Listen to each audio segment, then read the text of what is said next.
నడ్డా గారి నాయకత్వం, కిషన్ రెడ్డి గారి నాయకత్వం, కిషన్ రెడ్డి గారి నాయకత్వం, అరవింద్ ధర్మపురి గారి నాయకత్వం, ధన్పాల్ సూరన్న నాయకత్వం, ధన్పాల్ సూరన్న నాయకత్వం, భారత్ మాతా కీ పసుపు పంట అత్యధిక పండించే తెలంగాణ రాష్ట్రం, దాంట్లో నిజామాబాద్ జిల్లా ముఖ్యంగా అనేక దశాబ్దాల నుండి అనేక ప్రభుత్వాలు తెలంగాణలో ఉమ్మడి ఆంధ్రప్రదేశ్లో కాంగ్రెస్ ప్రభుత్వం కానీ, టీడీపీ ప్రభుత్వం కానీ, బీఆర్ఎస్ ప్రభుత్వం కానీ రైతుల డిమాండ్ ఏదైతే పసుపు బోర్డు అనేది ఉందో అనేక దశాబ్దాల నుండి ఆ ఇష్యూని ఇంతవరకు ఎవ్వరు కూడా సాల్వ్ చేయలేదు. మన ప్రియతమ నాయకుడు అరవింద్ ధర్మపురి గారు గత 5 సంవత్సరాల క్రితము బాండ్ పేపర్ రాసిచ్చిండు, ఖచ్చితంగా నిజామాబాద్ కేంద్రంగా పసుపు బోర్డు తీసుకొస్తాను.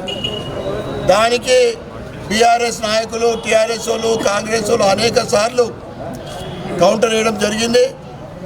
మొన్నటి అంటే నరేంద్ర మోడీ గారు సుమారు 2 సంవత్సరాల క్రితం నిజామాబాద్ వచ్చినప్పుడు స్వయాన ఆయన నోటి ద్వారా పసుపు బోర్డు నిజామాబాద్కు వస్తుంది అని డిక్లేర్ చేయడము నిజంగా అది అరవింద్ ధర్మపురి గారి పరిపాలనకు నిదర్శనం. ఎందుకంటే భారతీయ జనతా పార్టీ ఒకటి, నరేంద్ర మోడీ గారు గత 10 సంవత్సరాల పరిపాలన, భారతీయ జనతా పార్టీ ఏదైతే కమిట్మెంట్ ఇస్తుందో తప్పకుండా నెరవేరుస్తుంది. అదేవిధంగా నిజామాబాద్ జిల్లా పసుపు రైతులు అనేక ఇబ్బందులు పడుతూ ఉన్నారు.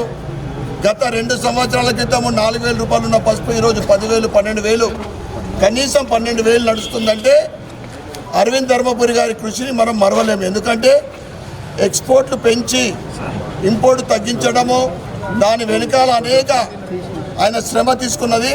మనం నిజంగా ఆయనకు ధన్యవాదాలు చెప్పాలి. అదేవిధంగా పసుపు బోర్డు రావడం అనేది ఈరోజు మనందరికీ శుభవార్త. ఎందుకంటే పసుపు బోర్డు తోటి పసుపు రైతులకు అనేక సౌకర్యాలు, అనేక లబ్ధి పొందుతారు. అదేవిధంగా అంటే విత్తనం నాటినప్పటి నుంచి పంట చేతికొచ్చే వరకు, మార్కెటింగ్ వరకు ఈ పసుపు బోర్డు అనేక సూచనలు చేస్తుంది, దానికి బాధ్యత కూడా వహిస్తుంది. అదేవిధంగా అనేక సంవత్సరాల నుండి 7 సంవత్సరాలు జిల్లా అధ్యక్షుడిగా ఏబీవీపీ నుంచి వచ్చి భారతీయ జనతా పార్టీ అందరి గుండెల్లో ఉన్న మన పల్లె గంగారెడ్డి గారికి పసుపు బోర్డు జాతీయ చైర్మన్గా ప్రకటించడం కూడా నిజంగా హర్షించదగ్గ విషయము. అరవింద్ ధర్మపురి గారికి, పల్లె గంగారెడ్డి గారికి, ముఖ్యంగా నరేంద్ర మోడీ గారికి మనమందరం కూడా చప్పట్లు కొట్టి శుభాకాంక్షలు తెలియజేస్తున్నాం.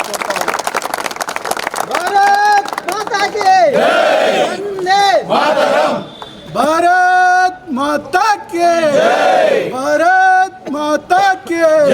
నరేంద్ర మోడీ గారి నాయకత్వం, నరేంద్ర మోడీ గారి నాయకత్వం, ఏపీ నడ్డా గారి నాయకత్వం, ఏపీ నడ్డా గారి నాయకత్వం,